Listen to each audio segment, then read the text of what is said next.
A very good morning to everyone. It has been a really a great honor for me to be here and present in front of such an esteemed audience. So I've got a slot of 10 minutes. And I was told to talk about the trending technologies. Now, although it is a very small time to talk about the trends or the topics like AI, but I would try my best to deliver the best possible outcome out of it. So for the interest of time, I will quickly set up the context for the presentation today.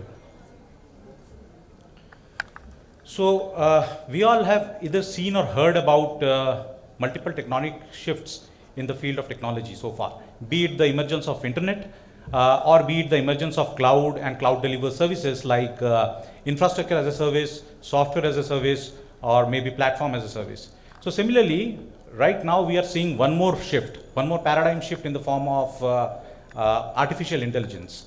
So once a very futuristic concept, but today it is a much more transformative force, which is basically changing the way we look into the governance, the way we look into the overall betterment of the society and so on. AI holds actually immense potential when it comes to enhanced service delivery, policy implementations, and citizen engagements. Now, moving further, we will talk about how did we get here into this AI era. So AI is not really a technology which is very new. It has been there in the system for probably more than 80 years. So it actually started in 1940s in the form of some basic mathematical algorithms being written or discussed, and it eventually moved.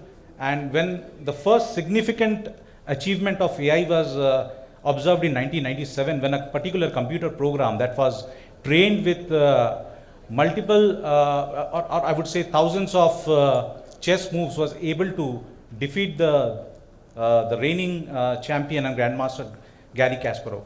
So since then, it has been a lot of development that has happened in this field. And today in 2024, where we are sitting today, we are actually using a lot of AI-based tools in our day-to-day lives, be it chat GPTs, be it Google translators, image recognition software, facial recognition software, and so on. So since AI has become a buzzword in the industry, so every other organization is actually pretty much showing a lot of effervescence in adopting this technology as fast as they can, as best as they can. Now, in order to do that, right, if we look into the AI evolution process or its journey, it has basically three different steps. One is assist, augment, and automate. Now, if I have to explain this, I would probably take an example of an automobile industry. So if we go back around 10 years, we can see that the cars used to come with manual transmission, which basically demands a 50-50 efforts from both the man and the machine. Now, so you will basically need to get into the car, start the engine, push the gear, put your step into the accelerator, and then the car will actually take you from point A to point B. Now, 5 years down the line, you would see there is a significant improvement that has happened, and the car companies have started coming out with cars with automatic transmission. Now, there is still an involvement of human effort over here, but the percentage has probably reduced from 50% to 25%. Now, so that's basically the augmentation state of AI. Now, the overall objective is to move from augment to automate. Now, when it comes to automate, a lot of industries have actually started their experimentation in driverless cars, right? The companies like Google, they have already started doing that experiments. Now, when we talk about a driverless car, you still have to, hop into the car. The car would, probably start, and it will greet you with a message asking you to speak out the destination that you would like to move to. And once once you speak out that destination, that particular speech is converted into text, And that text is used as an input into the navigation system of the car. And then that car basically takes you from point A to point B with a 0% of human intervention. So that's how this entire technology would evolve eventually in each and every organization that is going to adopt it. So talking about the various use cases in the public sector, I think the speakers who were talking before me, they have already shared a lot of use cases which is pretty much relevant in the public sector industry. So I have also kind of picked up a couple of use cases which will be relevant.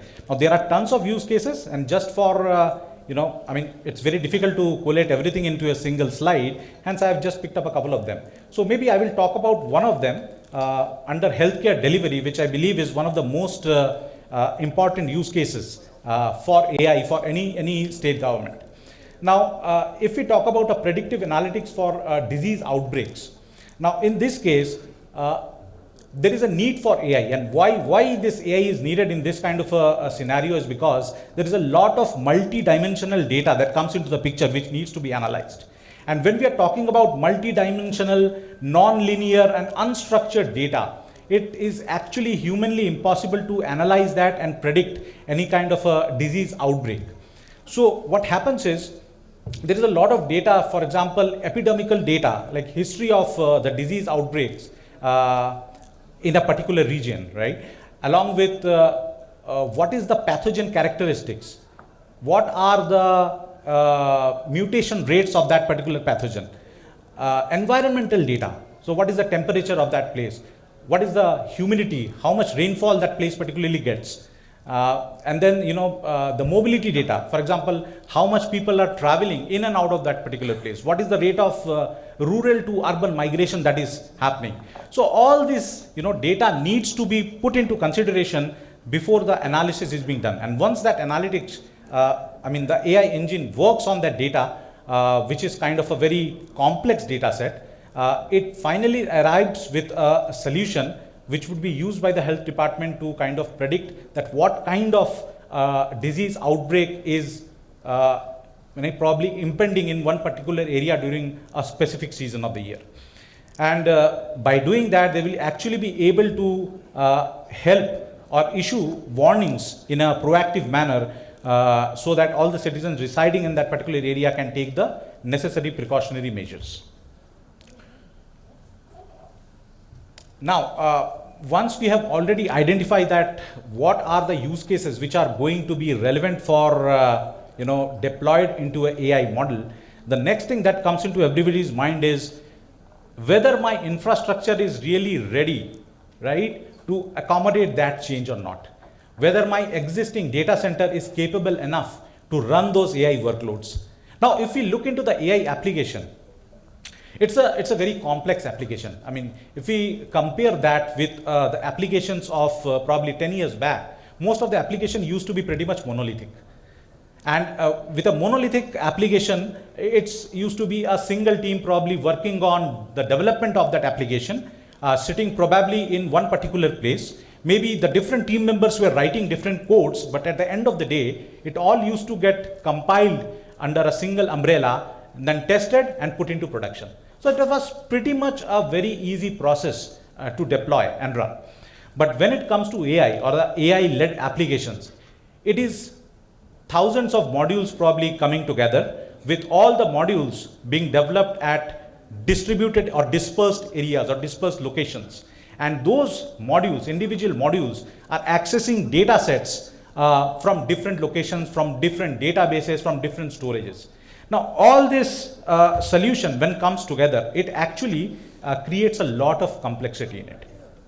Now, to support that complexity and the demand that AI application has for the network is, they need to run, they basically need to have a lot of high compute platforms, high GPU intensive platforms, very scalable and robust database, which can actually house those extensive data sets with a very high IOPS requirement, probably that can run into tens and millions of IOPS.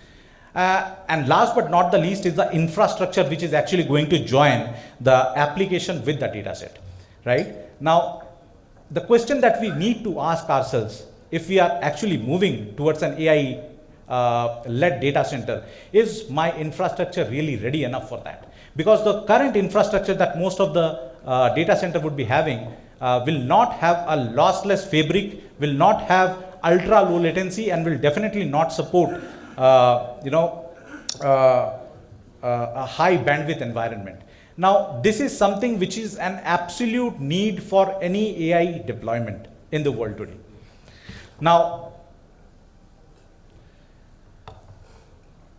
with this, kind of requirement that AI brings onto the table, the complexity also increases. So I was also mentioning, just a little bit ago that the application development of AI tool is very, very complex, since it spans across multiple different locations. Now, when it is spanning across multiple different locations, there is a requirement that all the links which are connecting those different locations may or may not be owned by a single organization. Now, if it is not owned by a single organization, that typically means that you do not have a control on those links. And if you do not have a control on those links, then you will not know that what exactly is happening over there. Whether the link is performing in an optimal fashion or not, it is very, very difficult to, say that. Now, that actually induces a lot of complexity, and along with complexity comes a lot of risk which is associated with it. Now, since my application development has got a very wide surface area, the attack probabilities also increases. Now, the attackers with malicious intents, they also get a much higher or widened attack surface to actually launch their attacks.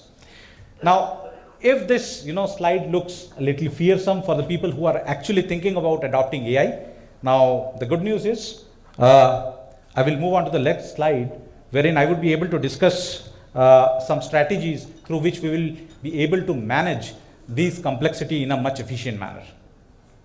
So, Cisco as a company, we all know Cisco is has been a company which is a leader for last 40 years in the field of networking and networking security. So with all these years of experience, we have actually been able to develop products which are absolutely befitting for this AI era. Now, if we talk about AI as a technology and the kind of the traffic that is going to flow, the kind of attacks which are going to come onto our networks, those attacks are also going to be driven through AI tools only. They will also be powered through AI tools. Now, if you want to really defend against an attack which is powered by AI, you also need to have some sort of a defense mechanism that is equally powered up by AI. So Cisco, in its endeavor of over last 40 years, we have actually gathered all this experience which we have put together, and we have come across with all the products that are AI capable today. So in short, the way we are connecting and protecting our network is kind of completely changed. That has been a lot of, I would say, a paradigm shift in the way the Cisco as a company is also looking into its products. So with an omnipresent network that Cisco has, right, we kind of connect around 31 million networking devices with that typically connects around 1 billion of endpoint per month, and that gives us a position in this industry to have a visibility into around 800 billion security events per day that surfaces on the internet. And having said that, we are also the leaders in all the network segments that we serve today. So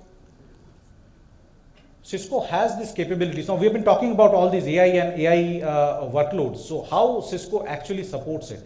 So we have come up with AI ready data center solution, which has the capability to support the AI workloads by providing a very high GPU intensive platforms, a very high bandwidth and lossless fabric, and obviously a very high storage servers that can actually scale into IOPS of probably millions.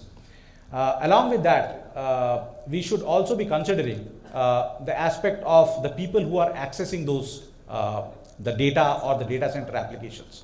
So we have also worked equally in modernizing our workplace technologies so that we can ensure that the people who are trying to access the data sets or the AI models, their endpoints through which they are connecting is also equally secure. And finally, Cisco has a very good product in the form of Splunk, which we have recently acquired in the recent past, which gives us the capability to provide digital resiliency across your digital footprint with game-changing security, game-changing awareness and observability into what exactly is happening in the network. So I think that is how I would say that Cisco is helping in transforming or helping our customers in their digital transformation journey. So I think that's it. Thank you very much. If you have any further questions, I would more than happy to take it up now. I have a small query, sir. Yes, please. Talking about some actually Viraj's and Cisco solution. So you use data, unstructured data, talking about, so it doesn't have any structure, any table. So this unstructured data can ML can take it and it can enhance its capability because Cisco's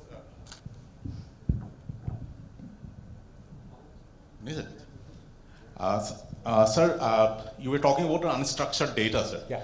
So about AI development. So in this algorithm, what my ambiguity is, sir, this unstructured data, can it ML pick up and it can enhance its capability for performing any kind of, accepting any kind of prompt from the AI prompt? Well, if I... Sir, can you please throw some light in the perspective? Is entire ecosystem is in blockchain technology or it's like any like Cisco, whatever, and it's like other normal topology they use? Okay, I got it. Thank you for the question. So basically Cisco is providing the infrastructure to run your AI applications. Now so when it comes to unstructured data and you want to process that data so that you can actually come up with some sort of an outcome, right? So your AI models, these models can be based on LLMs or SLMs. When we talk about LLMs, these are like ready-made models which are available in the market that can actually work on complex data sets, and then you can and can actually give you some proper results or outcomes that you are looking for. Now you also have some AI frameworks available. So if you do not want in case your use case doesn't aligns to any of the available LLMs or SLMs, you can actually go ahead and procure AI framework, for example PyTorch or TensorFlows, right? These LLM frameworks can actually help you in understanding the unstructured data and help you write certain algorithms which can lead towards some meaningful outcomes. So Cisco's role in entire thing would be to provide you with the infrastructure on which you are going to run your applications, your AI-based applications. So AI applications alone cannot work. It will need to have a data set available at the back end. The data that it is going to fetch, it is going to crunch on that data, analyze that data, and then come up with some meaningful output. So if that answers your question. Yes, please. Good morning. My name is Gaurav. I represent the Transport Department in Government of Assam. Yeah, hi Gaurav. You mentioned about the data centers of AI, but how about the energy requirements of AI-based data centers? I mean, they are so energy hungry. I think their requirements are 10 to 100x more than the present data centers. Yeah. And considering the speed at which AI is moving, you think we are prepared to adopt that acceleration? Yeah, that's a very good question actually. So yes, you're absolutely correct. I mean, the AI requires a lot of power and a lot of energy and cooling as well along with that. So I was reading an article somewhere that actually, if you run a particular AI model, which probably gives you an output of one single query, it probably requires around 20,000 liters of water to cool it down. So that's the kind of power and cooling requirement that AI normally demands. But unfortunately, we do not have our data center ready at this point of time to handle that kind of a cooling and power. But eventually, if we have to adopt this AI into our transformational journey, we will gradually have to move our data center, transform our data center in that manner so that it can accommodate that kind of requirement. There is a follow-up question. Yes, please. So now we are moving towards fusion energy centers, and gas makes an important part of that energy supply. And I presume you are from Assam with your surname. Yeah, but I'm from Calcutta actually. Sure. So Assam has its own oil setup and oil infrastructure available. Do you see Assam being placed in a better position to address the energy requirements through gas in Assam? Yeah, I believe. Into a slightly different. Yeah, absolutely. I believe it can, because everybody currently, if you see, everybody is looking for that alternate energy solution to it, right? Because the current energy solution that we have, which powers our data center, is probably not going to be sufficient enough to handle that kind of a load. So we are definitely going to. Everybody is definitely looking into it to find out an alternate solution, that how we can reduce that consumption, or maybe come up with products which basically consumes lesser power. So Cisco has been into this kind of an innovation for quite some time now. So we have coming up with products which are much less power consumption, or that requires much lesser power consumption, less requirement for other resources also. So we are basically talking about sustainability now. So the effort that we are putting into is to make sure that by 2050 we get to a level where our carbon footprint is going to get down to 0%. So effort is there, but unfortunately we don't have a concrete answer as of now for the question that you have asked. So any other questions? Okay. So fine. Thank you very much once again.